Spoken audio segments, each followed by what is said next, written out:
Olá pessoal, uma boa noite. Estamos na penúltima noite da 50ª Semana Espírita de Itabuna e temos, portanto, mais uma noite para vivermos grandes emoções. Esses dias todos temos tido bons momentos juntos e por isso nós agradecemos a companhia de todos vocês que estão conosco todas as noites, fazendo com que elas sejam realmente especiais para todos nós. Que Jesus nos conceda a sua paz e muita saúde para todos nós. E vamos orar para agradecer ao nosso Pai por tudo quanto nós temos recebido. Pai de infinita misericórdia, aqui estamos, Senhor, gratos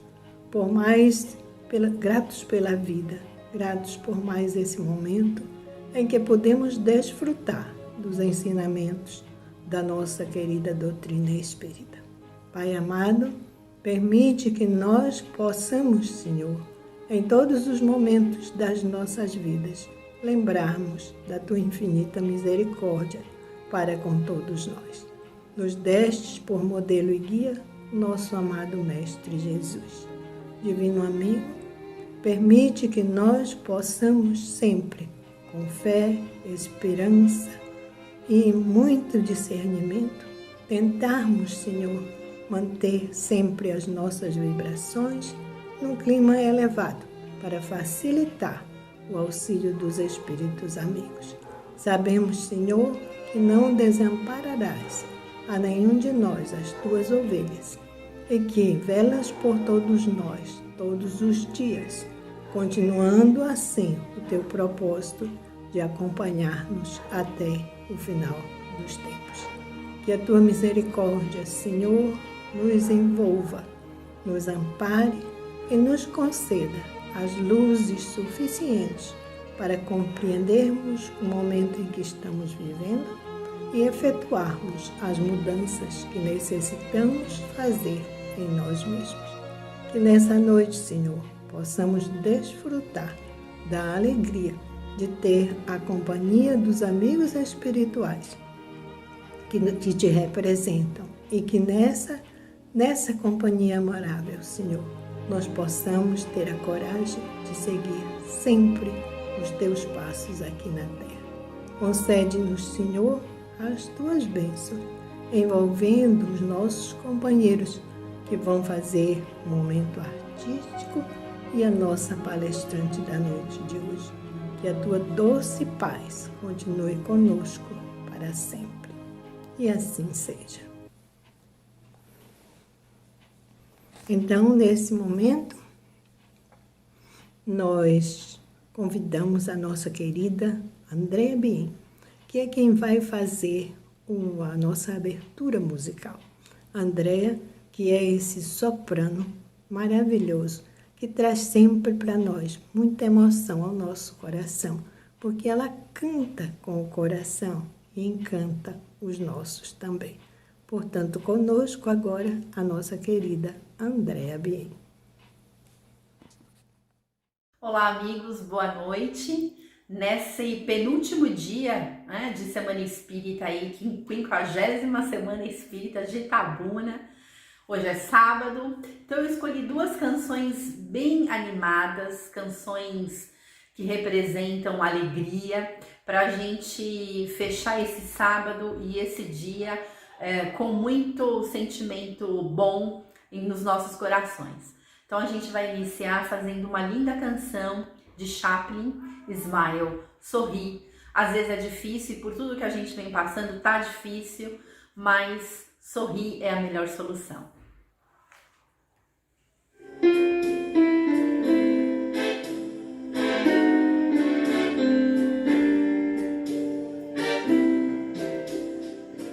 Sorri quando a dor te torturar e a saudade atormentar os teus dias tristonhos, vazios. Sorri quando tudo terminar, quando não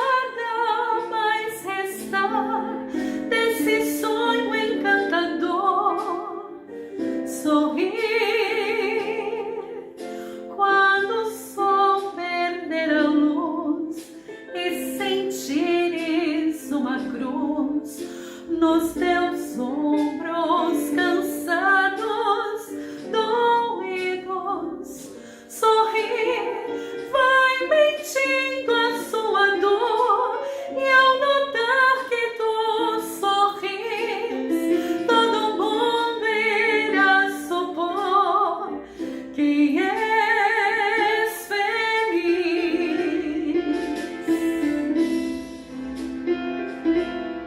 Hoje é sábado, hoje é dia de comemoração, de festa. É uma música bem conhecida. Eu canto aqui e você canta aí na sua casa.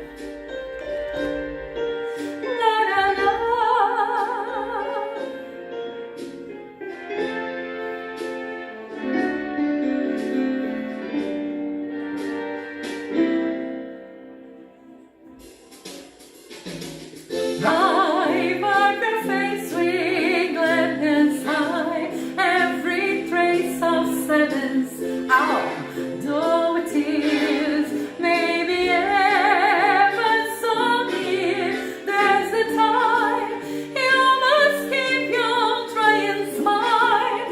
What's the use of crying? You'll find in life is still a while. If you just smile, all your heart and aching smile, even though it's breaking. When there are clouds in the sky, you'll get by if you smile. If you're fearing sorrow, smile. What's the use of crying? You'll find in life is still a while if you just smile.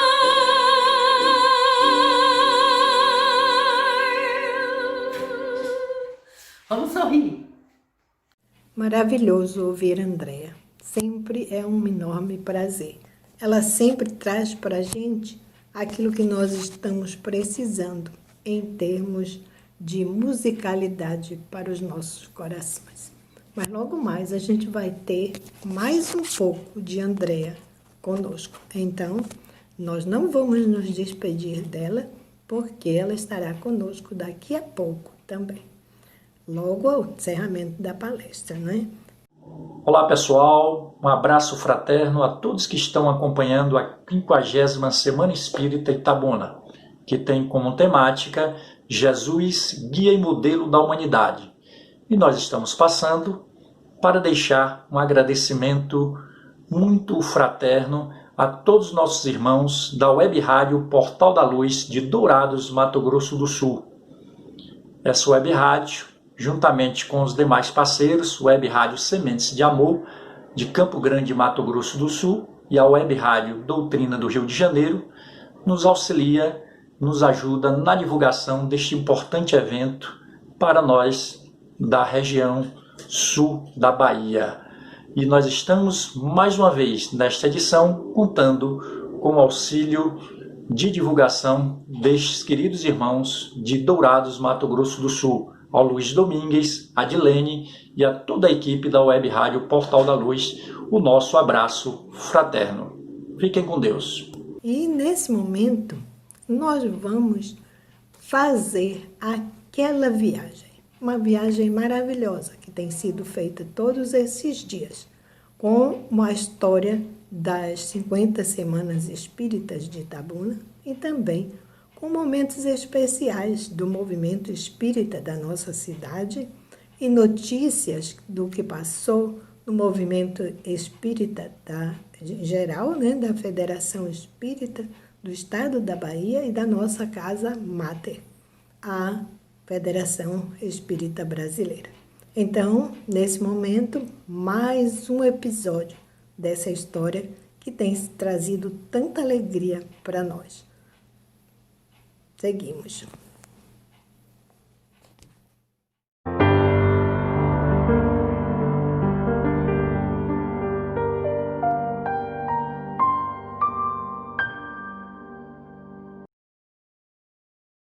Chegamos ao 7º episódio, década de 2020, ano 2020, primeiro ano dessa década, e aqui estamos mais juntos do que nunca.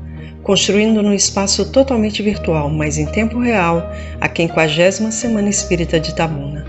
Família Espírita, gravamos a marca dos 50 anos de história, as bodas de ouro, o cinquentenário da nossa Semana Espírita, datada de 24 a 31 de maio, tendo como tema central Jesus, guia e modelo da humanidade.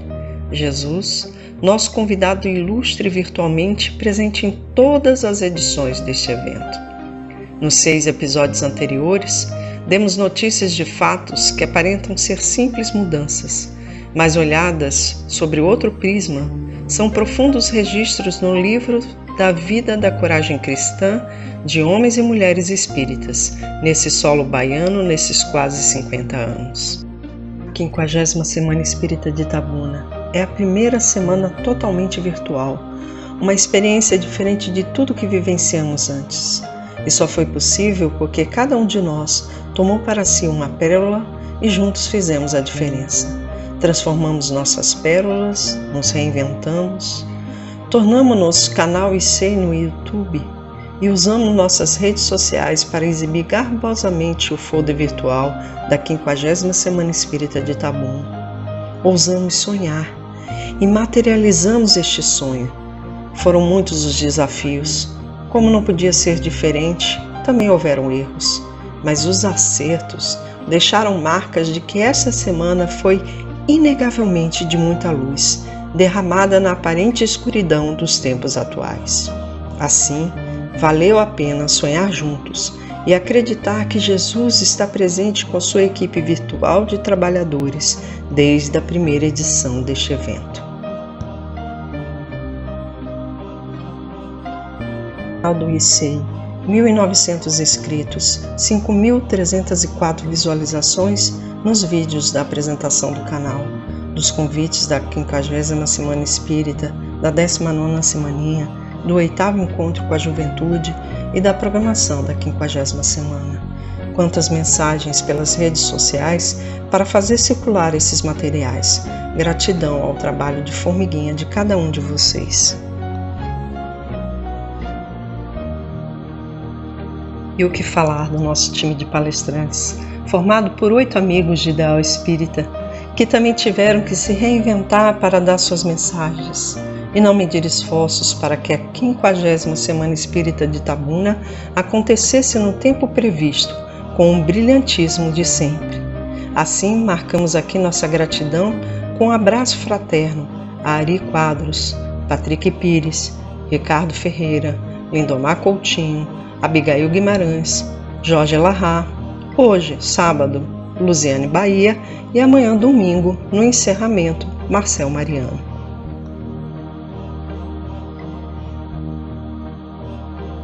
Merece comentários o tema central desta Semana Espírita, Jesus, guia e modelo da humanidade, atualizado por cada um de nós quando decidimos que Ele é o caminho. Nestes dias, nosso time de palestrantes nos trouxe notícias para ampliarmos nosso conhecimento do caminho. Assim nos falaram das bem-aventuranças, desde os aflitos e pobres de espíritos, até a misericórdia, as mulheres do Evangelho, tão companheiras de Jesus durante sua permanência encarnado no planeta, bem como inúmeras orientações espíritas para acertarmos definitivamente o passo nesta caminhada evolutiva.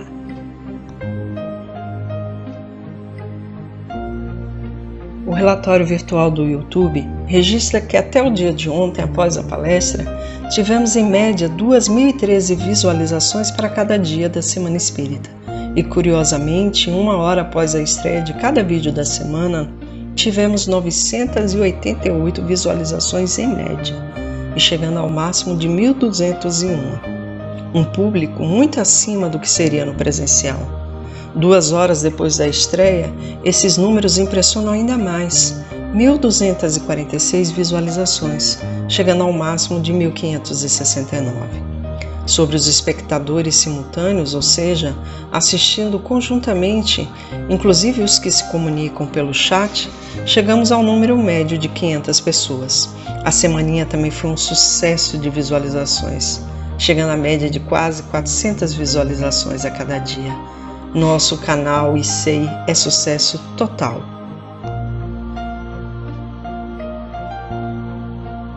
Mas quem assistir essa Semana Espírita depois do ocorrido poderá se perguntar: nestes tempos de tantos desafios, onde estes espíritas arrancaram forças para tamanha alegria nesta comemoração? Aí responderemos com este verso de um antigo samba nacional: tudo está em seu lugar, graças a Deus, graças a Deus. Então diremos: seguimos a Deus, inspirados em Jesus, guia e modelo da humanidade. Finalizamos assim este 7º episódio da história dos 50 anos das Semanas Espíritas de Itabuna, agradecendo a atenção de todos e esperando vocês amanhã para assistir o último episódio, o 8º dessa série, Deus conosco sempre. E agora o ponto culminante da noite. É o momento da palestra. A nossa semana, a 50ª Semana Espírita de Itabuna, tem por tema central Jesus, o modelo e guia da humanidade. Então, na noite de hoje, nós teremos conosco Luziane Bahia. Luziane já esteve conosco aqui em algumas edições anteriores da nossa Semana Espírita de Itabuna. E ela traz sempre mensagens muito belas, baseadas nos seus estudos sobre a nossa doutrina e sobre conceitos muito interessantes. E ela sempre traz isso com muita emoção.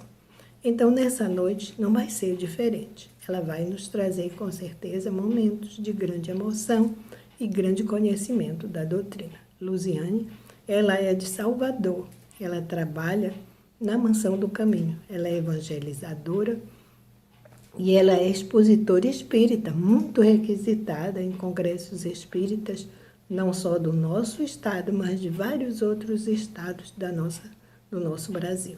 Então, nós temos essa satisfação de ter Luziane conosco, ela que é uma das colaboradoras do Caminho da Redenção, da instituição mantenedora da Mansão do Caminho.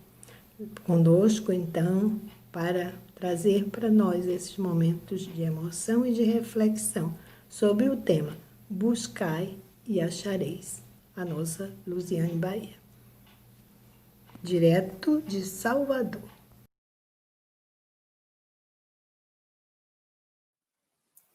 Queridas irmãs, queridos irmãos, que a paz do Mestre Jesus se faça presente entre nós. Iniciamos neste momento a nossa palestra doutrinária da 50ª Semana Espírita da cidade de Itabuna. Aos queridos irmãos de Itabuna, encaminhamos o nosso abraço, o nosso querido abraço fraternal, de saudade, de lembranças muito boas desta terra especial. Vamos, neste instante, iniciar as nossas atividades com a prece de abertura. Querido amigo de todas as horas, imbuídos estamos da sinceridade do propósito em torno do teu Evangelho. Dádiva divina em nossas vidas, que nos permite constantemente reflexões pessoais, porque somos defrontados diante das nossas atitudes, diante das nossas escolhas. Evangelho que é luz, que ilumina as nossas vidas, aclara a nossa consciência, afaga os nossos corações.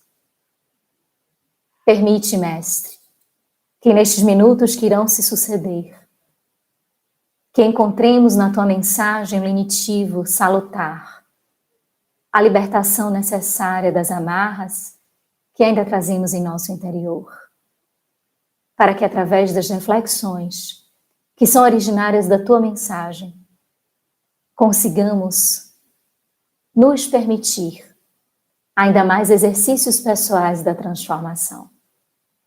Abençoa este nosso propósito em torno do teu Evangelho, ficando conosco sempre. Uma lenda persa afirma que existia numa localidade uma família muito simples, com a sua propriedade, com seus animais, e que viviam em muita felicidade e tranquilidade. Ali o pai, a mãe e o filho, no suceder dos anos, sempre tiveram aquela vida calma, tranquila e modesta. Certo dia, passando por aquela localidade, que servia de caminho para as pessoas que estavam viajando, às vezes ali paravam, pediam água, pediam hospedagem, pediam algum auxílio, passou e chegou um viajante, pedindo àquela família um repouso. Já estava no final da tarde, iria chegar à noite, e ele gostaria de ter um descanso para que no dia posterior ele pudesse seguir viagem. O anfitrião, muito afável, recebe-o, coloca-o para dentro da propriedade, conversam algumas coisas e iniciam uma refeição. Fazem uma refeição simples. Finalizando-a, eles vão para uma localidade de comunhão da família, onde havia uma lareira e um espaço muito aconchegante, onde eles começam a conversar, a querer saber o anfitrião de onde aquele viajante estava vindo, para onde ele iria, quais eram os seus propósitos ali naquelas terras. De outro lado, o viajante também foi perguntando ao anfitrião algumas curiosidades. Dentre elas, ele perguntou se ele era feliz. E ele disse que sim, que ele vivia ali há muitos anos com a sua família e ele era muito feliz. E o viajante então perguntou: você conhece ou você tem diamantes? E o anfitrião falou: diamantes? Não, diamantes eu não tenho diamantes. E ele disse, aí o viajante disse: então quem não tem diamante não tem felicidade. Não sabe o que é a felicidade. E aquele anfitrião pensou: mas eu sou feliz, mas eu não sei o que significa estes diamantes. E o viajante disse: pois é, mas é feliz somente quem tem essas pedras preciosas. Se o senhor não tem, eu acho que o senhor não encontrou a verdadeira felicidade. Mudaram de assunto, foram conversando outras coisas. Chegou o avançar da hora e eles então foram repousar. O viajante dormiu tranquilamente por toda a noite. Mas o mesmo não aconteceu com o anfitrião, que ficou a pensar: mas o que devem ser estes diamantes? Que felicidade é esta que eles são capazes de apresentar? Do que é que aquele homem estava a falar? Amanheceu o dia, o viajante fez uma refeição frugal, pegou os seus pertences, agradeceu a família e se retirou. Seguiu viagem. Mas o anfitrião ficou inquieto. Reuniu a esposa, o filho e um irmão e disse: olha, disse para o irmão: vou deixar a minha família sobre a sua responsabilidade. Eu irei partir em viagem. Porque este homem que pernoitou aqui, ele disse que a felicidade reside nos diamantes. E nós não temos diamantes. Então eu tenho que sair pelo mundo procurando estes diamantes para que nós realmente sejamos felizes. A senhora ainda disse: mas nós somos felizes. Nós somos muito felizes. Ele disse: não. Existe uma felicidade nesses tais diamantes que eu preciso encontrar e eu preciso trazer para casa. Então ele sai, pega algumas coisas mínimas necessárias para uma viagem, despede-se da esposa, do filho, do irmão e segue em viagem. E ele segue dias perambulando nas proximidades das suas terras e nada de encontrar diamantes. Então ele vai se afastando. Ele vai se afastando, os dias vão passando, os anos vão passando. E este homem procurou muito, mundo afora, os diamantes. Mas, infelizmente, veio a perder a própria existência, cansado, empobrecido, esquecido e sem diamantes. Neste período em que ele esteve viajando, a sua família ficou uma parte do tempo naquela mesma propriedade, porque com o passar dos anos, com o passar do tempo, ele não retornando, as despesas aumentaram e os haveres foram tendo de ser desfeitos. Então a família decidiu ficar sem a propriedade, vender a propriedade, para que eles pudessem se alimentar, pudessem se deslocar, estar em outro ambiente e assim viverem com mais tranquilidade financeira. E assim fizeram. Nunca mais tiveram notícia do senhor de família.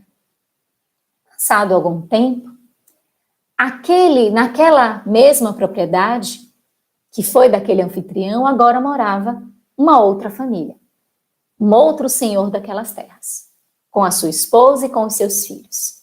E certo dia, aquele mesmo viajante que falou dos diamantes voltou a passar ali por aquela estrada. Passando por aquela estrada, lembrou-se da casa, daquela família tão afável, tão querida, que lhe recebeu tão bem. Resolveu bater a sua porta, porque naturalmente poderiam ter uma conversa amigável, poderiam atualizar algumas coisas, ele gostaria de saber como eles estavam. Bate a porta, relata a história e constata que não mais reside aquele senhor ali naquela propriedade. Mas o senhor que o recebeu disse: não, por favor, entre. Venha estar conosco, vamos fazer um lanche. Convidou, e diante da mesma lareira, ali eles se colocaram para uma conversa de amenidade, onde o viajante pôde dizer ao novo anfitrião como é que vivia a família de antes, o que tinha levado ele até ali, que ele estava em viagem, que precisava de um descanso, enfim.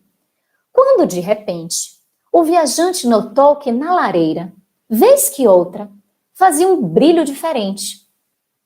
E ele começou a observar, levantou-se, aproximou-se e identificou, pegou o que estava preso na lareira, tomou da mão e disse: o que é isso? O senhor sabe o que é isso?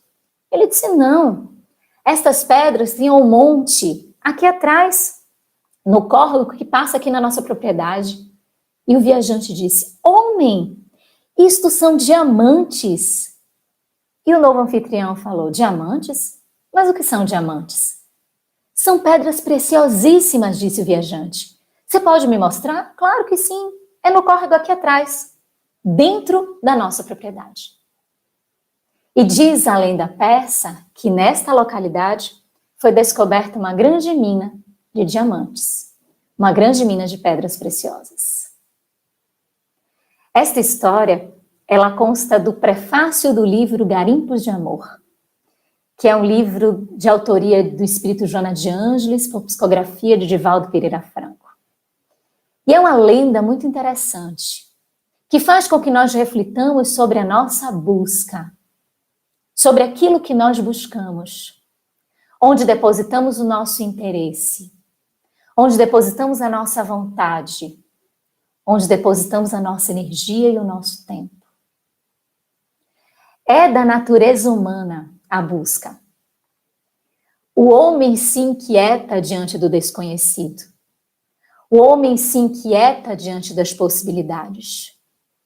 Todas as vezes que existe algo a ser desbravado, e a história da humanidade já comprova isto, o homem envereda em empreendimentos, aventuras muito interessantes, seja na própria cultura, nos costumes, na ciência, na tentativa de desbravar o desconhecido, mas também como uma forma de trazer utilidade ao tempo, como uma forma de tornar a vida com a vitalidade que precisa ter. E estas buscas, elas se apresentam de maneira diversificada. As pesquisas trazem buscas, as curiosidades em torno dos aspectos que necessitam classificação, catalogação, trazem o incentivo e a vontade da busca. E assim vai o ser humano comprovando que a cada dia a sua vida pode ter uma motivação em torno da busca. Se isso é verdade, se o ser humano tem este interesse em sempre buscar algo, e notadamente aquilo que lhe é desconhecido para apreender, e a história demonstra inclusive para dominar, é necessário saber o que se busca. O que é que o homem tem buscado? O que é que o homem tem procurado? Existe uma história que todos nós conhecemos. Ela é de um autor chamado Lewis Carroll.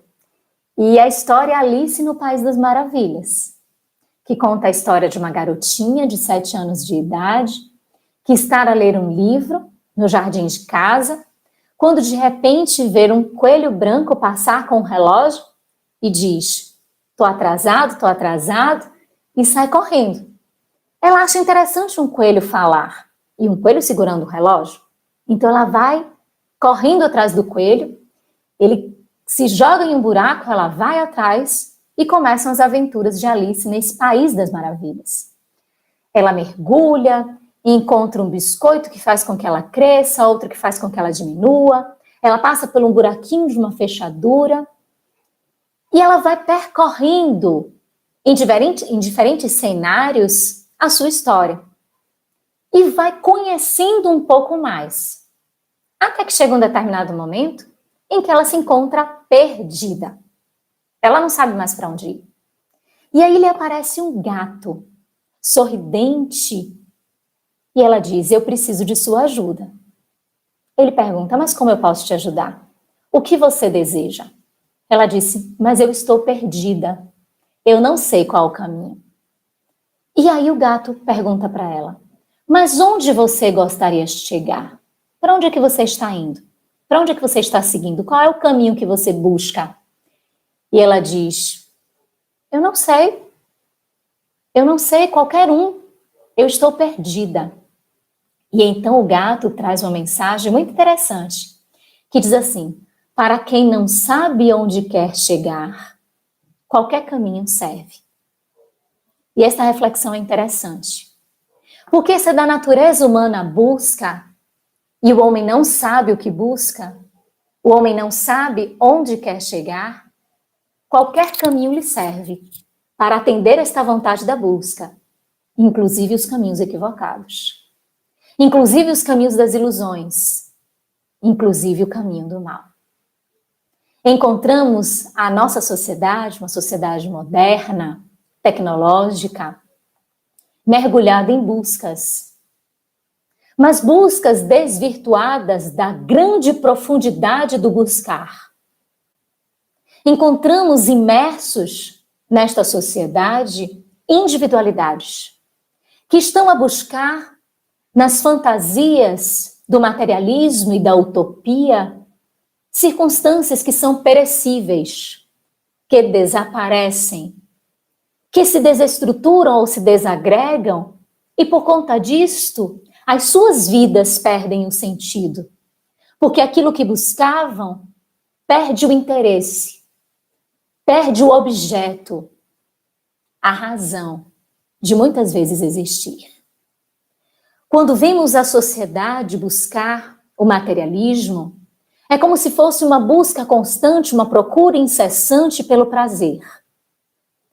Então é buscar tudo aquilo que lhe traga prazer. O consumismo traz prazer, as provocações externas dos prazeres da alimentação, da sexualidade, de um ostracismo, de fantasias, de encantamentos, que quando tentamos segurar para nos trazer um sentido e uma profundidade à vida, nos escapa às mãos. Porque são coisas fugazes, que como o próprio materialismo, tem dia certo e momento para desaparecer.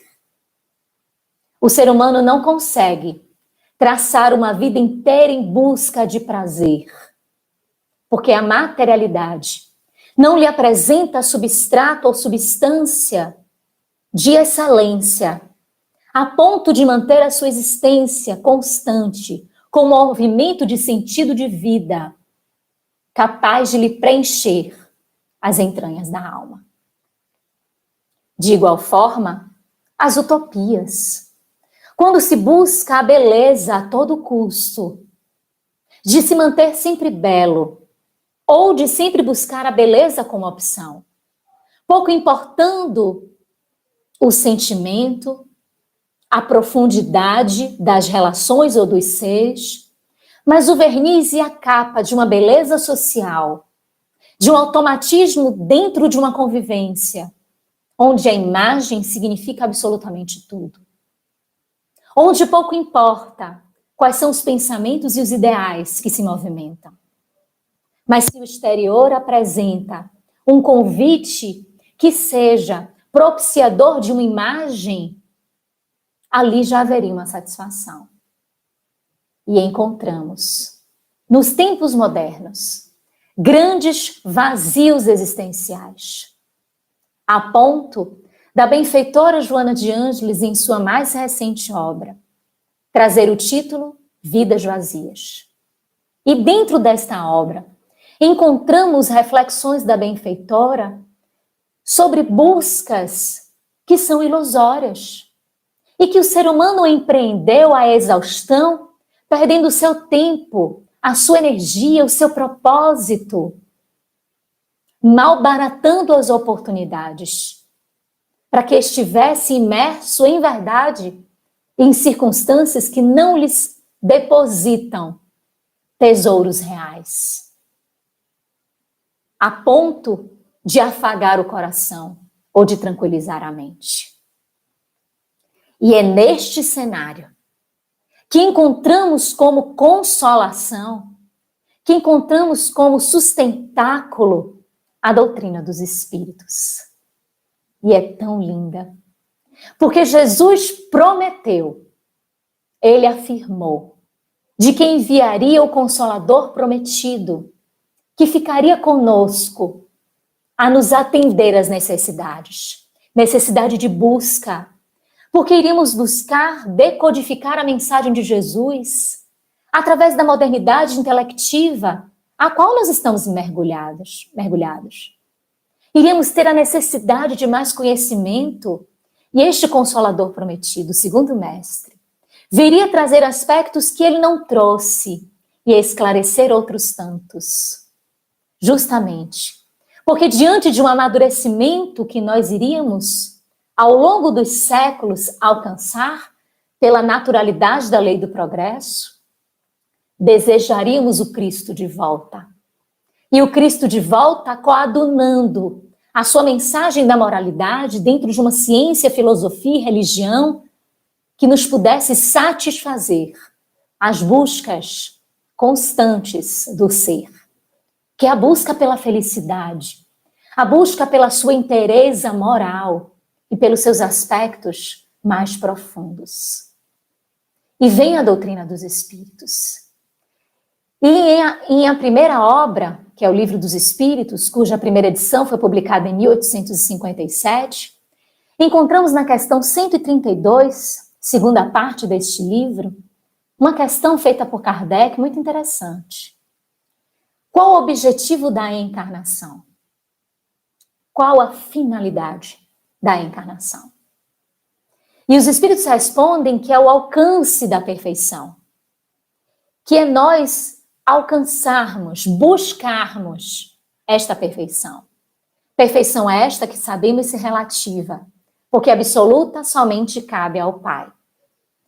E continua a resposta aos Espíritos a dizer que também cada individualidade, ao encarnar, persegue o encontrar-se com a sua própria identidade dentro da criação, com a nossa própria utilidade.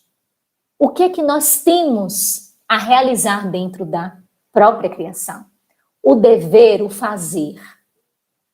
Mas, observando que uma vida, que uma existência apenas não seria suficiente para alcançarmos este objetivo, que é a perfeição, de empreendermos todas as possibilidades para que em uma existência só, por mais longa que seja, ela é muito curta para alcançarmos níveis de moralidades tão expressivos, vem o Instituto da Reencarnação, como segunda palavra do vocabulário divino, como diz o Espírito Lázaro, a explicar-nos que ela é a ferramenta desta construção pessoal.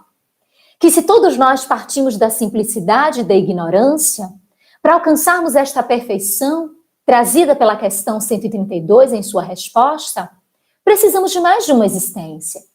Precisamos da ferramenta chamada reencarnação, que é uma ferramenta que instrumentaliza o nosso amadurecimento.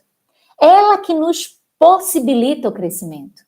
Então, Kardec, na questão 167, pergunta agora qual a finalidade ou qual o objetivo da reencarnação. E os espíritos respondem: expiação e melhoramento progressivo da humanidade, senão onde há justiça. Demonstrando-nos que a justiça perpassa por estas duas vertentes, tanto de expiação, que é uma correção da nossa consciência em relação aos nossos feitos, é um reequilíbrio das nossas atitudes, dos nossos pensamentos, das nossas escolhas para com as leis divinas, e um melhoramento progressivo, o avançar, um prosseguir. É como se trouxéssemos a passagem da mulher adúltera, quando Jesus diz: vá e não tornes a pecar. A reencarnação tem esta finalidade: vá e não tornes a pecar. Não tornar a repetir as mesmas faltas, então é uma forma de reequilibrar, reparar nesta expiação o nosso passado, mas também de ir, seguirmos, avançarmos, construirmos uma nova história.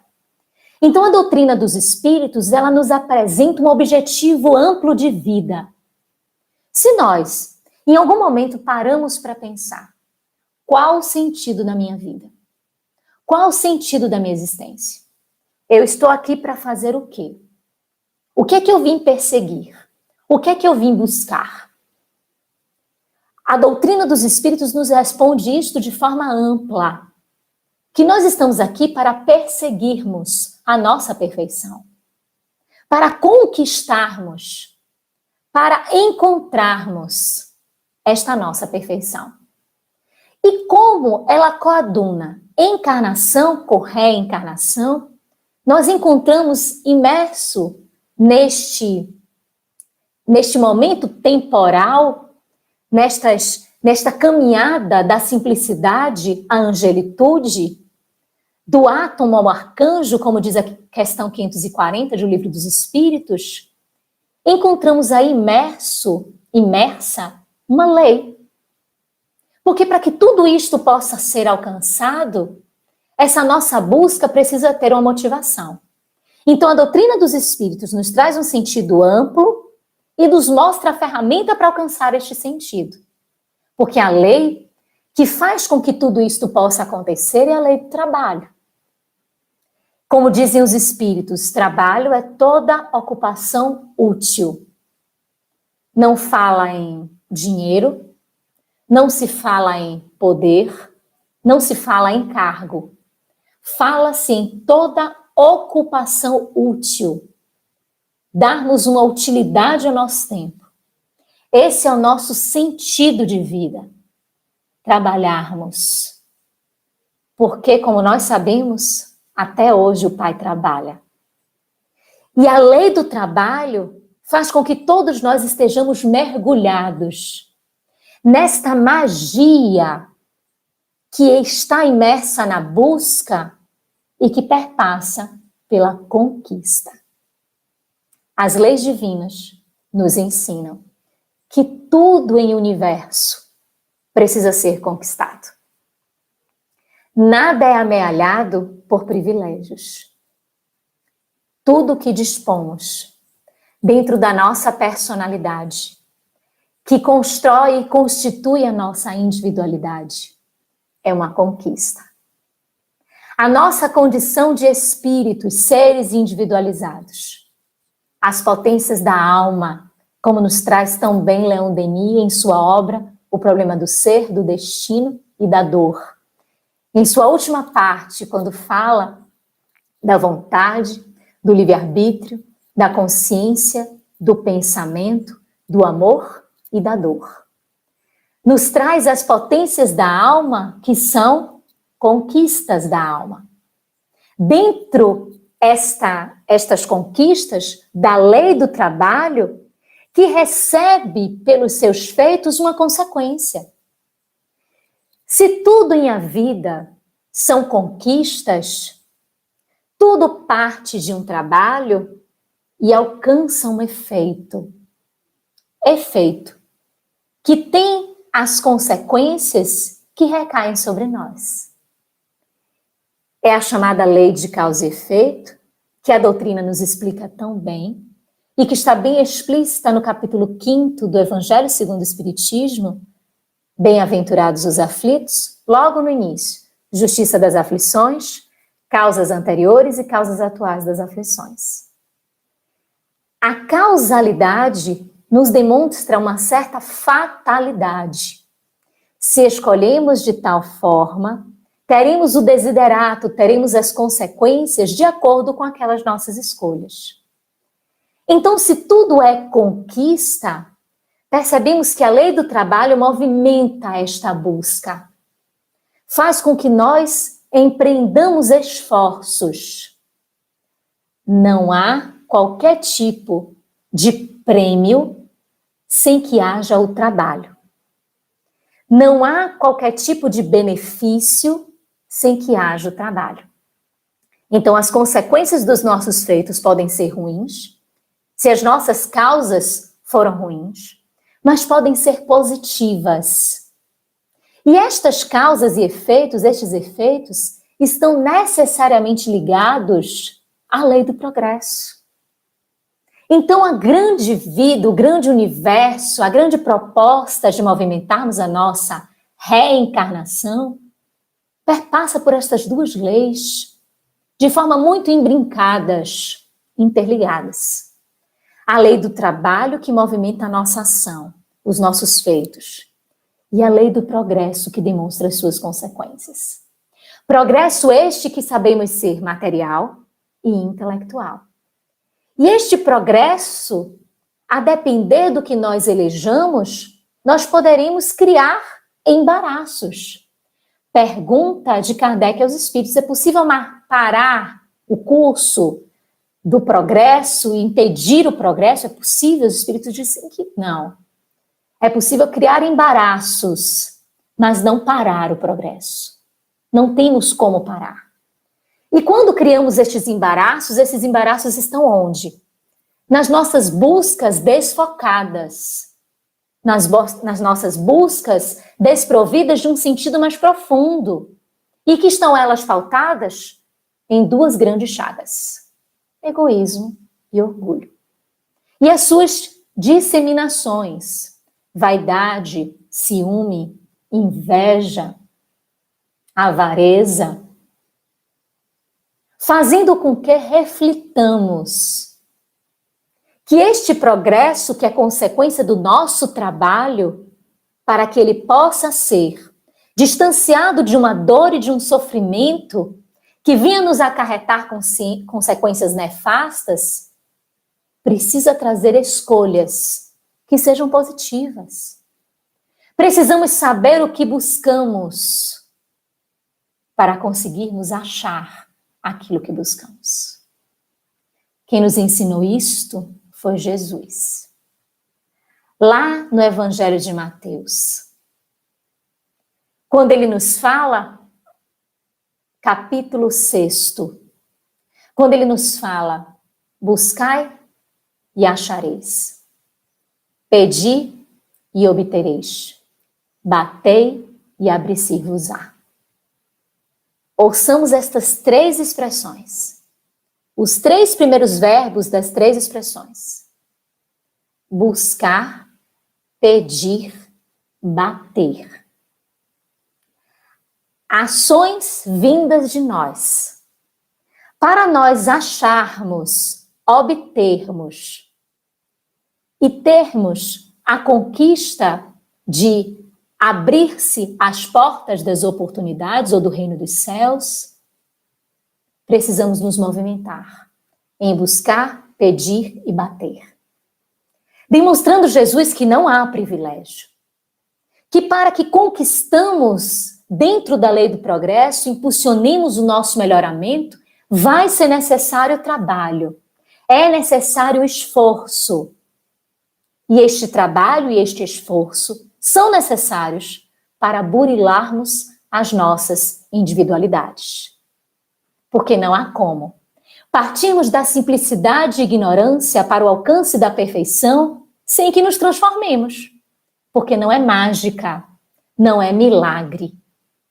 Até mesmo nas passagens evangélicas, quando a história da humanidade entendia que Jesus tinha realizado milagres, a própria doutrina dos Espíritos, em A Gênese, nos demonstra que não eram violações da lei, que não eram milagres.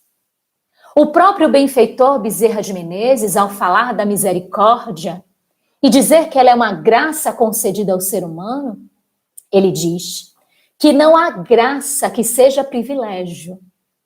É oriundo de algum esforço, é oriundo de algum trabalho. Então, tudo, para que seja achado, obtido, ou que as portas possam estar abertas, tudo, absolutamente tudo, se exige de nós um trabalho. Por quê? Porque Deus, desde o início de nossa história, não deseja que nós recebamos sem compreendermos o valor da conquista, sem compreendermos a grandiosidade de conquistarmos algo. O que é que os nossos pais falam sobre as coisas que nós ganhamos ao longo da vida? Pelo menos eu escutei muito isso. Na minha fase infantil, na minha fase da adolescência, que quando a gente ganha as coisas de forma muito fácil, a gente não dá valor. E às vezes a gente perde de forma muito fácil, porque chegou sem esforço, sai sem muita preocupação. Então, às vezes, muitas heranças que são recebidas são dilapidadas, porque chegou fácil. Aquele que recebeu não entendeu a importância do labor, não compreendeu a funcionalidade do trabalho, não sabe dar valor às horas que foram despendidas para conquistar aquela fortuna, não sabe as renúncias que foram feitas, a dor que foi passada para que aquela fortuna, para que aqueles haveres pudessem ter sido conquistados. Então se perde com muita facilidade, por não entender a utilidade da conquista. Se os pais materiais são assim, imaginemos o nosso Pai maior. Ele deseja que nós cheguemos e retornemos a Ele, como o filho pródigo que retorna ao seio paterno. Ele espera por isto. E para que isto aconteça, Ele nos concede oportunidades e ferramentas para que nós cheguemos pelos nossos próprios méritos. Porque chegar pelo próprio mérito tem um sabor de vencer-se, de conseguir superar-se e de conseguir ultrapassar as limitações e ficar satisfeito por ter vencido estas limitações. Por entenderem espaços conscienciais da vida que ora estávamos imersos nas nossas dificuldades, mas que em momento posterior, partindo de reflexões, de erros, de acertos, de tentativas, nós conseguimos descobrir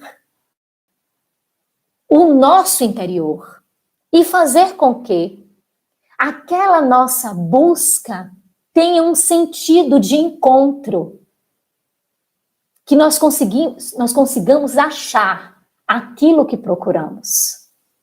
E isto tem um valor inestimável. E quantas vezes sejam necessárias para que encontremos esta perfeição, ou estes caminhos que vão nos levando à perfeição, Deus nos concede oportunidades. Deus nos concede mecanismos e instrumentos para que alcancemos. Então, o próprio Jesus já nos deixou claro, na linha da história do progresso, se faz necessário que nós busquemos, que nós peçamos, que nós batamos a porta, ou seja, que exista um esforço nosso.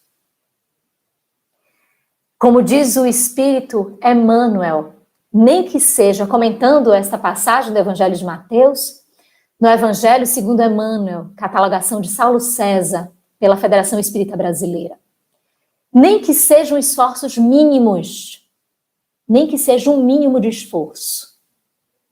E aí, quando vamos no capítulo 25 do Evangelho segundo o Espiritismo, e encontramos o buscai e achareis, vimos lá que os espíritos, através da catalogação de Kardec, nos traz a instrução de ajuda-te que o céu te ajudará.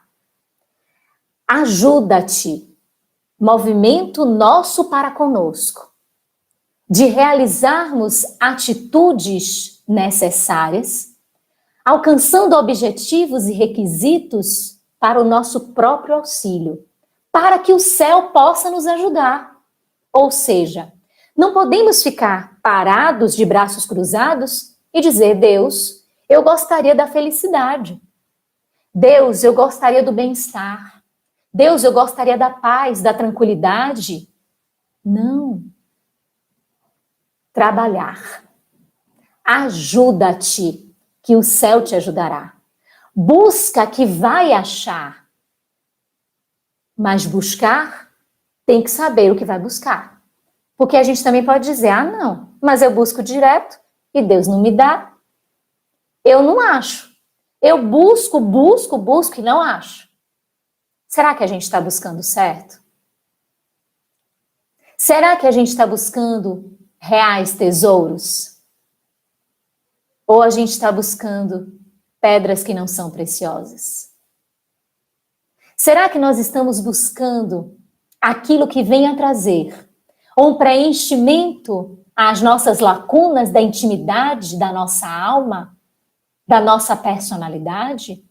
Ou estamos a buscar adornos que enfeitam e massageiam o ego, a ponto de iludir as pessoas e nos iludirmos igualmente? Porque se assim for, continuaremos a buscar, sedentos diante de um mar imenso, sem saciarmos a nossa sede. Porque não iremos encontrar aquilo que imaginamos que estamos buscando através daqueles mecanismos. Porque através daqueles mecanismos distorcidos, o ser humano busca a felicidade, mas não vai encontrar. Porque está buscando de forma equivocada. Está buscando de forma desconexa, desvirtuada. E não tem como alcançar. Então não vai achar. Vai buscar a felicidade por meios equivocados e vai encontrar mais dor e sofrimento. Buscarmos ajudando-nos. Ajudemo-nos, façamos a nossa parte. Se queremos a paz, cultivemos a paz. Se queremos a paciência, meu Deus, eu preciso de paciência. Paciência não é um medicamento, não é um produto que a gente chega e adquire. Paciência é conquista. E toda conquista de uma imperfeição para caminhar a uma perfeição traz dor, que não necessariamente precisa trazer sofrimento. Dor é um mecanismo de burilamento. É igual ao fogo diante dos objetos mais endurecidos, que precisa tornar maleáveis para novas construções. Dor é o dilapidar de uma pedra bruta para transformar-se numa pedra mais elaborada. Dor faz parte da natureza. A dor faz parte do crescimento. Certa vez falávamos com amigos que a minha filha mais velha, hoje ela está com 15 anos, quando ela estava por volta dos 6, 7 anos, ela começou a sentir umas dores nos joelhos, nas articulações inferiores. Ela não tinha se machucado, ela não tinha caído, não tinha tropeçado. Levamos ao ortopedista. Quando chegamos no ortopedista, o médico disse assim: já sei, é a dor do crescimento. E ela realmente tinha dado aquele estirão assim. Ela era muito pequenininha, de repente ela deu um estirão e o corpo sentiu a dor do crescimento. Desta dor, não temos como fugir. ela faz parte e ela dói porque ela promove transformação. E toda transformação é a retirada do que está muito bem assentado, acomodado, para sacudir as moléculas interiores da vontade para partir para um próximo patamar. Então a dor do crescimento faz com que hajam as movimentações internas e que de forma brusca traz esse crescimento e a minha filha sentiu a dor. E nós vamos dizer, eu não quero essa dor? Ou essa dor é injusta? O parto, o nascimento hoje vem de uma dor, com exceções que a ciência nos traz, ou que algumas organicidades físicas também compõem. Mas na generalidade é a dor do parto. E é uma dor natural, de um processo da natureza, que faz com que venha à lume uma vida através de uma dor, de um processo de crescimento, de transformação. Mudar dói, porque incomoda. Porque mexe com as nossas estruturas, onde estamos satisfeitos com uma determinada acomodação. E pedimos a Deus a sua intercessão e dizemos, Deus, eu não encontro a sua mensagem. Eu não encontro o seu benefício voltado à minha pessoalidade, à minha individualidade. Em que pese eu estar a buscar. E é como se Deus estivesse dizendo, você não está fazendo a sua parte. É como se Ele estivesse a nos dizer que nós não estamos fazendo e nem cumprindo o dever. Qual é o nosso dever? Qual é a nossa responsabilidade? Alcançarmos a nossa felicidade. O nosso dever é migrarmos a cada dia para um patamar, uma história diferenciada de cada um de nós. É buscarmos a cada oportunidade um crescimento, esse é o nosso dever. Para isso nós encarnamos, para isso nós reencarnamos, para alcançarmos a nossa felicidade. Quando estamos empreendendo os esforços, e nos diz muito bem o codificador, o espírita empreende os esforços para vencer as más inclinações. Quando estamos empreendendo os esforços, o céu nos ajuda. Por que não ajuda antes? Porque não encontra mecanismos que se coadunem com este auxílio. Não é que eles não estão a ajudar. Não é que eles não estão a nos promover o auxílio. É que nós não nos predispusemos a nos conectarmos com estas energias que vêm em abundância sobre nós. Então, quando diz ajuda-te, que o céu te ajudará, permita-se, realizemos. Porque vamos encontrar o céu que já está o tempo todo a esperar uma oportunidade para que nós afinemos os instrumentos no mesmo tom, para que nós cantemos a mesma musicalidade. Neste mesmo capítulo 25 do Evangelho segundo o Espiritismo, encontramos um outro item que está lá no Evangelho de Mateus também, mas é no capítulo 7. E a gente encontra assim, observai os pássaros nos céus. Na verdade, o ajuda-te, que o céu te ajudará, que está no capítulo 7. O observai os pássaros está no capítulo 6 de Mateus. E aí a gente encontra, observai os pássaros nos céus, os lírios no campo. E a mensagem é, quando Jesus fala isso, e que o evangelista traduz, a gente pensa, então não tem que fazer esforço nenhum.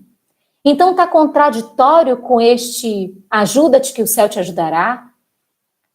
E vem a doutrina dos espíritos, aclarando ainda mais a mensagem de Jesus, e nos diz que, em verdade, é como se estivesse a nos apartar de um pessimismo recalcitrante.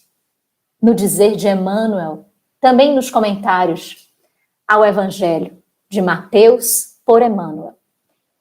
É como se estivesse a nos convidar a que nós percebêssemos de uma vez por todas como somos abençoados. Como a nossa vida diariamente tem a presença de Deus. Esta passagem de observar os pássaros nos céus, de que não falta alimento aos pássaros, de observarmos os lírios nos campos, que não falta vida aos lírios, às flores, que não lhes falta o perfume e a beleza, não falta aos pássaros o canto, os talentos, que não falta à natureza a providência divina. De igual forma, nós, criaturas, imersas na mesma natureza, não nos falta a providência divina. Basta que peçamos, que obteremos.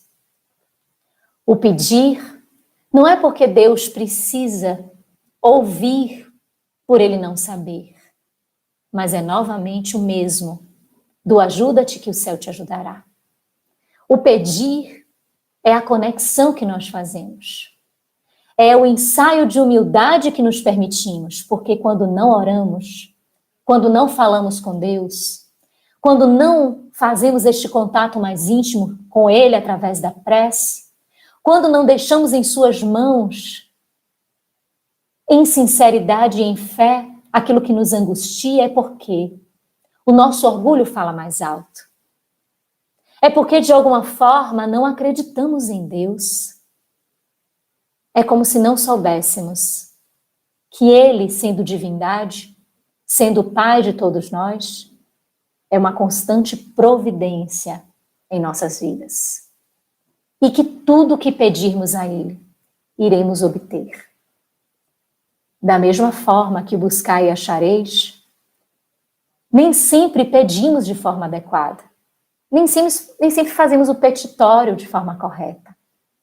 Mas sempre obtemos aquilo que necessitamos.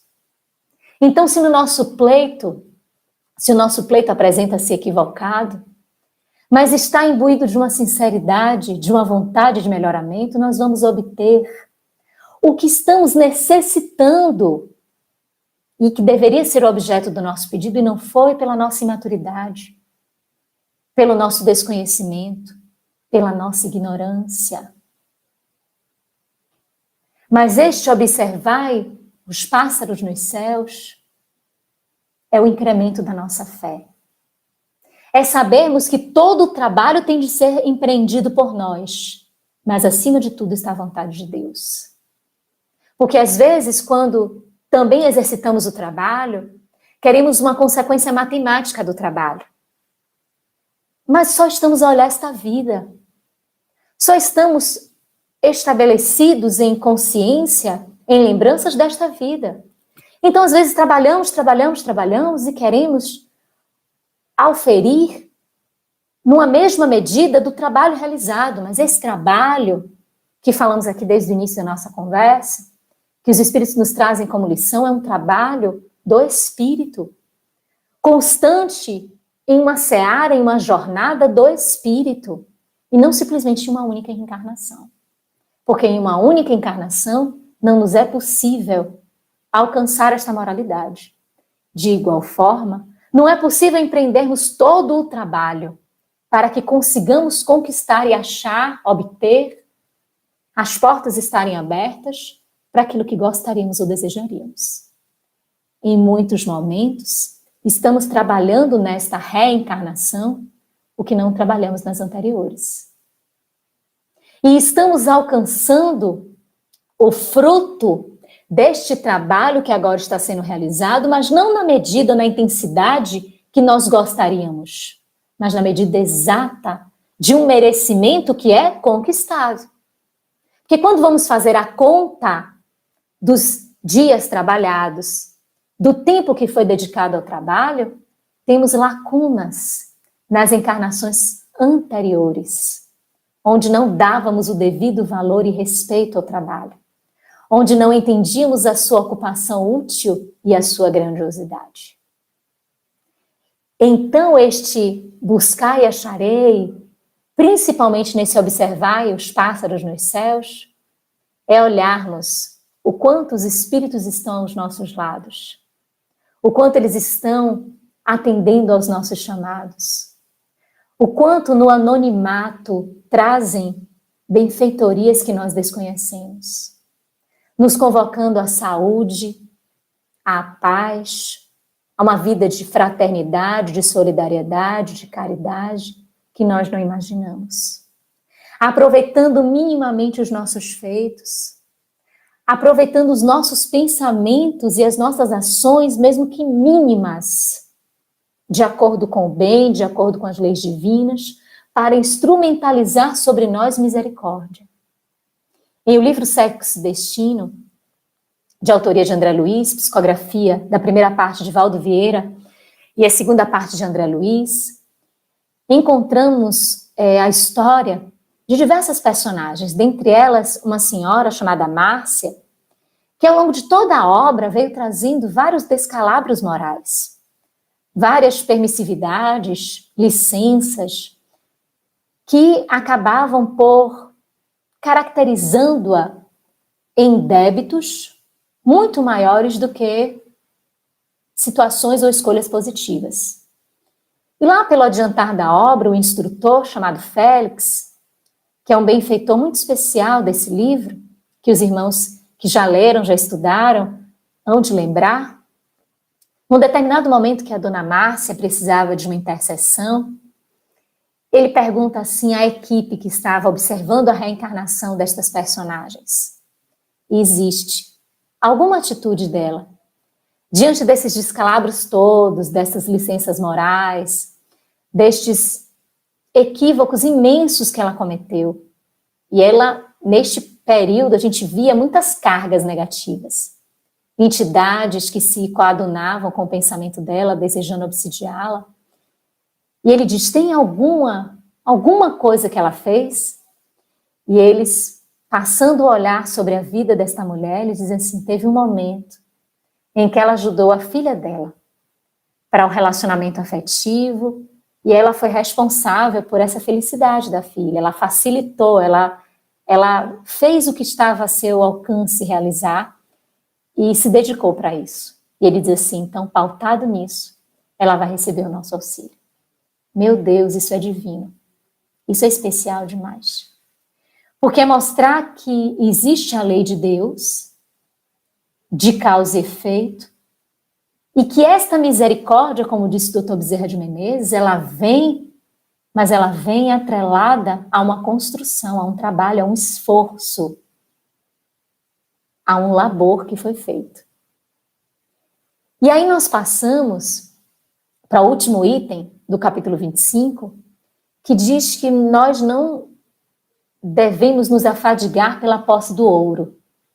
É interessante que este item do capítulo do Evangelho segundo o Espiritismo, ele pertence ao capítulo 10 do Evangelho de Mateus.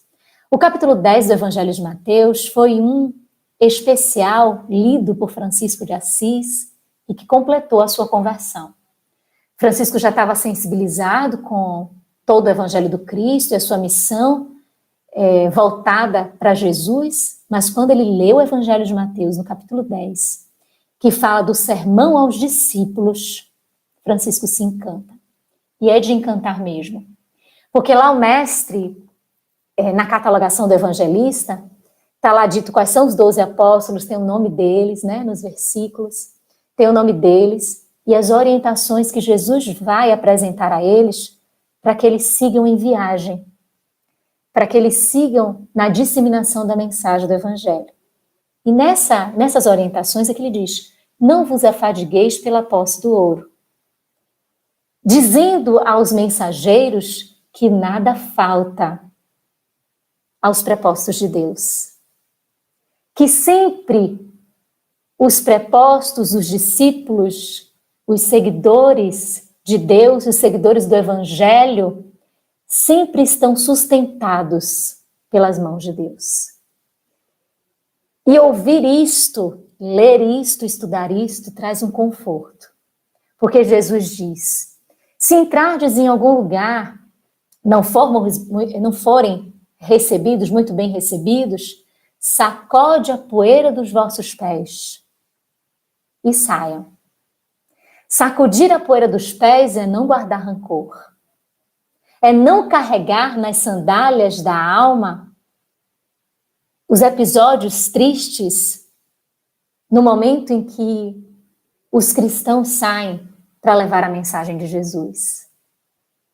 Este não afadigueis pela posse do ouro, este capítulo 10 do Sermão dos Discípulos é para os cristãos. É para os trabalhadores na seara do Cristo. É para os trabalhadores do Evangelho de Jesus. Para que nós, que nos predispomos a sermos cristãos, não nos afadigarmos, deixarmos o mal do dia bastar naquele dia, não levarmos nas sandálias da divulgação as mágoas do desconhecimento, dos maus tratos, da imprevidência. É fazermos todo o bem que tiver ao nosso alcance, sempre. Voltados, porque sempre vai haver a misericórdia do Pai.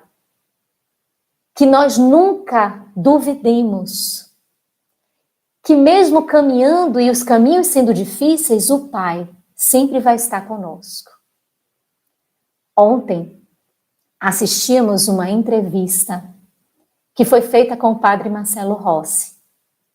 Nós admiramos muito este padre pelas coisas que ele sempre falou, pelas suas músicas com letras muito interessantes e elevadas. E este padre teve depressão há uns 3, 4 anos, há alguns anos. E ele, nessa entrevista, falava sobre a depressão. E o entrevistador perguntou, mas padre, o que foi que o senhor, como um homem de Deus, um discípulo de Deus, pôde estar em depressão? E o padre disse assim, tirou o anel, né, a aliança, e disse assim, porque eu perdi isto aqui com Deus. Eu perdi a minha aliança com Deus. E o padre Marcelo Rossi disse que antes de ser padre, ele era armeiro. Armeiro são aquelas pessoas que ajustam as armas no exército. E eu não sabia, descobri nessa entrevista, que ele disse que cada arma tem um foco, que o armeiro vai ajustar esse foco para facilitar no disparo da bala, da arma. E que este foco tem um foco, que é o foco do foco. E ele, como armeiro, ficava atento ao foco do foco, porque não poderia perder de forma alguma, porque senão o disparo não seria de forma correta, não iria alcançar o objetivo necessário.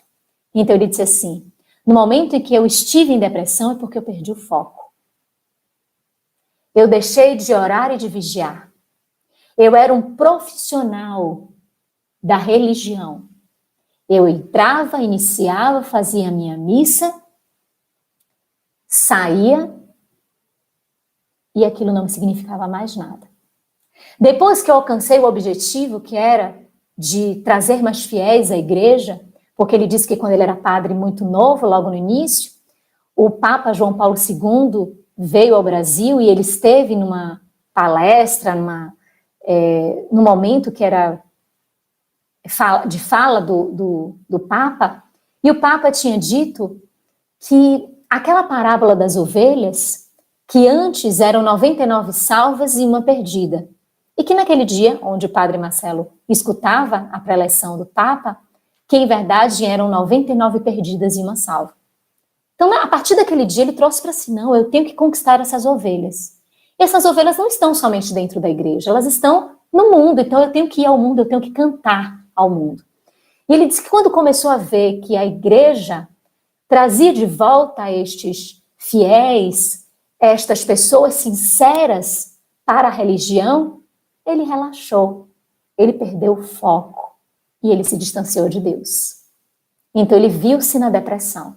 E o entrevistador perguntou, como é que você retornou então? Ele disse, olha, eu não podia tomar medicamento, porque eu estava com uma cirrose, quase às beiras de uma cirrose hepática por causa de medicamentos que eu tinha tomado antes. Então eu não podia fazer uso de medicamento. Então eu saí da depressão ajustando o foco do foco no Evangelho de Jesus. Lendo as passagens dos evangelistas, lendo o Antigo e o Novo Testamento e me fortalecendo. E aos poucos eu fui enxergando que Deus está sempre conosco, que a providência divina está sempre conosco. Lição imensa do Padre que fala aos nossos corações, nós como seguidores do Cristo, para que nós não percamos o foco da nossa busca, porque a real busca é a busca interior. O real achado, a real conquista, a grande obtenção é sobre nós mesmos. Buscai e acharei. Busquemos a nós mesmos, porque iremos achar a nós mesmos. Mas iremos achar aquilo que desconhecemos. Então precisamos saber buscar, dedicando as nossas horas, os nossos dias, o nosso tempo, a nossa energia, nosso pensamento, nosso propósito a um trabalho nesta busca interior. E esse conquistar é o produto deste trabalho. É trabalhar as nossas mazelas, as nossas imperfeições. É trabalhar as dificuldades mais íntimas que somente nós sabemos e o Pai, que é aquele que tudo sabe. Às vezes nós nem sabemos quais são as nossas dificuldades, quais são as nossas mazelas e precisamos buscar entender. Porque estamos aqui no mundo não para vencermos no mundo, mas para vencermos o mundo. E não é simplesmente o mundo externo, é vencermos o mundo interno. E para vencermos, para acharmos, para obtermos, para termos as portas do reino dos céus, precisamos buscar, pedir. Precisamos empreender esforços para nos conquistarmos. A principal busca é de nós mesmos. De nada adianta abraçarmos o mundo todo e perdermos a nós mesmos, porque estamos aqui para vencermos as nossas dificuldades. Então a mensagem do Evangelho, no capítulo 25, trazida pelo Consolador prometido, traz a imortalidade como tempo para as nossas conquistas, como oportunidade incessante de renovação, que é o grande objetivo da doutrina dos Espíritos, como nos ensina Santo Agostinho, na resposta à questão 919, letra A. Quando ele diz que os Espíritos vieram chamar-nos a atenção, primeiramente através dos fenômenos, para que a nossa curiosidade fizesse com que buscássemos o conhecimento, para que conquistássemos a imortalidade, para que obtivéssemos, para que achássemos o grande mistério e a grande beleza da vida futura, na qual nós estamos mergulhados. Fazermos as realizações, tornarmos as realizações cada vez melhores para um futuro cada vez melhor. Fazermos ao outro o que gostaria que o outro nos fizesse. Amarmos a Deus sobre todas as coisas e ao próximo como a nós mesmos. Para desta forma, buscando, através dos esforços do trabalho pessoal, sobre nós mesmos, acharmos a vitória, a superação e conquistarmos a paz, a tranquilidade e tudo que possa nos trazer uma consciência deste caminho correto trazido por Jesus, porque Ele é o caminho da verdade e da vida. E agradecendo por esta oportunidade, vamos falar com Ele, para que Ele possa nos trazer as benesses deste nosso momento de gratidão. Querido Jesus, só temos a agradecer. Obrigada, Senhor, pela sua presença, pela presença dos benfeitores amigos conosco e com todos os nossos irmãos que nos acompanham, que nos acompanharam, que estiveram conosco, que dedicaram as suas atenções ao seu Evangelho, que destinaram estes minutos para que se dedicassem à tua mensagem. Muito obrigada, Senhor, por ter sido o nome exato, por ter trazido a mensagem que fez desta nossa última hora o bem-estar, de compartilharmos fraternalmente todos estes achados que o Teu Evangelho nos proporciona. Abençoa o nosso planeta, que num momento tão especial atravessa dias difíceis, mas que sabemos que a nossa persistência, a nossa insistência, dedicação, vigilância e oração são as ferramentas que precisamos para passar por tudo isto e para que tudo isto também possa passar. Somos muito gratos por tudo, pelas luzes do Teu Evangelho sobre nós, pelo bem que a Tua mensagem nos traz. Fica conosco, abençoando a todos nós que estivemos fraternalmente vinculados com um único pensamento na Boa Nova. Assim seja. Agradecemos imensamente a todos os nossos companheiros, amigos do coração, da cidade de Itabuna, quem temos um carinho imenso. Agradecemos por esta oportunidade, a oportunidade de estarmos juntos em nome do Evangelho do Cristo. Agradecemos por todos que estiveram aqui conosco, que deixaram o seu carinho, a sua atenção, a sua presença, que nos permitiram estar em seus lares, nestes instantes de comunhão do Evangelho, e que se permitiram estar comigo aqui no meu lar, também dividindo esse espaço, este tempo. Muito obrigada, até uma nova oportunidade, um grande beijo imenso, até mais. Fiquemos todos com Deus.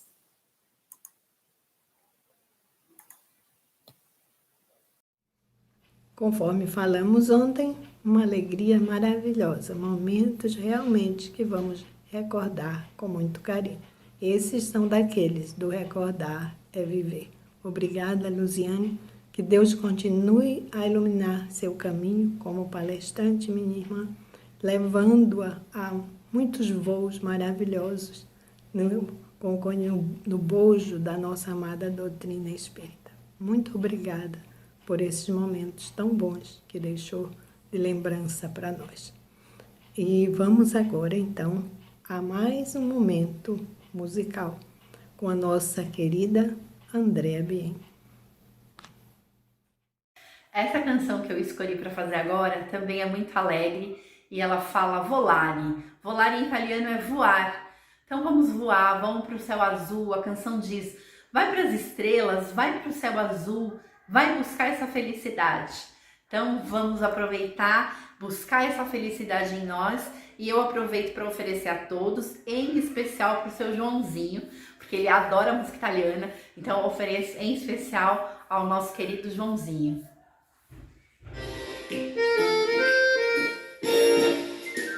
Penso che un sogno così non ritorni mai più,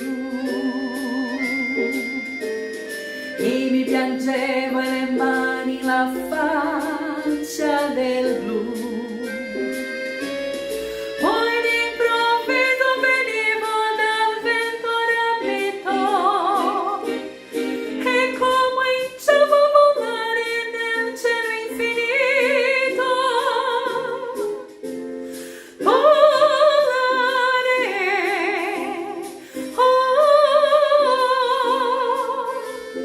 cantare,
sogni nell'alba e svaniscono perché quando trapunta la luna mi porta con sé. Ma io continuo a sognare negli occhi tuoi veli, che come blu, come un cielo trapunto di stelle.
Vamos voar.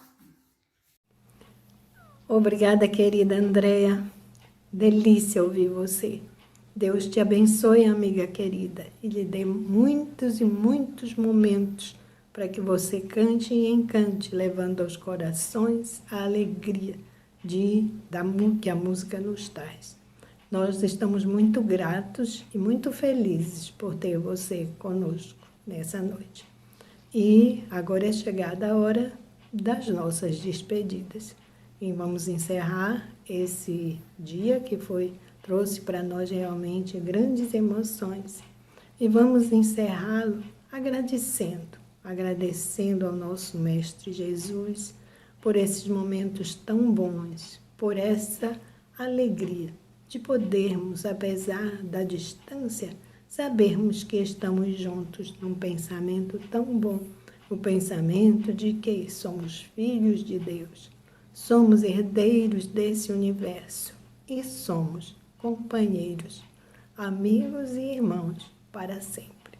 Obrigada a todos que estiveram conosco nessa noite, nos ouvindo, acompanhando, vendo a nossa penúltima noite da Semana Espírita de Itabuna. Para nós foi uma alegria muito grande ter vocês. E por isso, vamos dizer ao nosso Pai da nossa gratidão. Obrigada, Pai amado. Se dissermos do quanto somos gratos, Senhor, ainda é pouco diante do muito que a vida tem oferecido a cada um de nós. E principalmente, Senhor, por havermos conhecido a nossa querida doutrina espírita, estar envolvidos nesse movimento de amor e viver esse momento da transição, da grande transição que tinha sido anunciado sempre e que agora nós estamos vivenciando. Concede-nos, Senhor, a coragem para que possamos continuar firmes por sabermos que Jesus está no leme e Ele é o guia e modelo da humanidade. Conserva-nos, Senhor, ativos no Teu amor e que esse amor possa transformar as nossas vidas com o conhecimento do Teu Evangelho de luz. Nesse momento, então, encerramos a nossa noite de hoje e anunciamos que amanhã não tem mais. É a última noite e vai ser uma noite de grandes e belas emoções. Tem muitas surpresas por aí. Ana Lopes vai trazer para nós com certeza grandes surpresas. Mas a gente tem alguém muito especial também do movimento espírita que já esteve conosco em várias semanas espíritas. É o nosso querido irmão Marcel Mariano. E ele vai nos falar justamente sobre o tema central da nossa 50ª Semana Espírita de Itabuna. Jesus, guia e modelo da humanidade. Esperamos todos vocês e muitos mais que vocês arrecadarem para a noite de amanhã. Que Deus nos abençoe e muita luz, muita paz, muita saúde para todos nós. Olha, aquele abraço de carinho e de alegria de podermos estar nesse momento juntos.